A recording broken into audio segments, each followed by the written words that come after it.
I just wanted to add a video onto this particular topic, which is a topic that's quite a sensitive one. It's with regards to repair patients, and many of you already know about me. I've featured in various different medias, and the media regularly contact me for information with regards to hair transplants and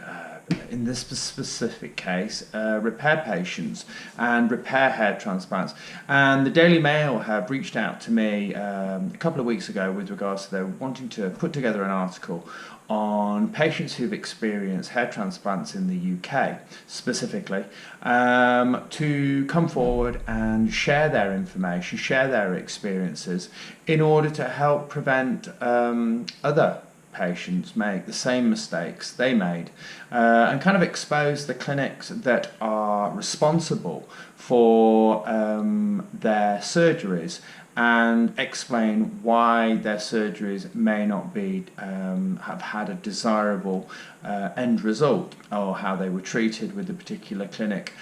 throughout the process, and essentially after, once they've made their complaints heard. So I'm reaching out really just to try and touch base with anybody out there that's had a hair transplant procedure in the UK that is unsatisfied with their particular result or their particular experience, and that is prepared to kind of come out and voice their opinion and be heard and be a voice to help protect others, other patients, and there are countless patients out there as we speak who are researching hair transplants and are getting lured into these UK clinics in particular via glossy adverts, or particular Z-list celebrities have been to them and had their surgeries paid for, and as a consequence of that promoted the clinic, and then since obviously their situations haven't been as desirable as they potentially thought they were going to be. So guys, anybody that like to have a voice and be heard, there's a great opportunity to tell your story via the Daily Mail.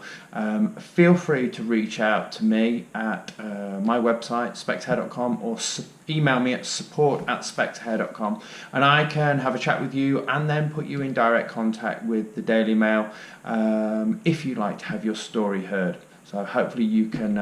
touch base and we can get your story out there to protect all the other people who made the same mistakes you made. Thanks a lot.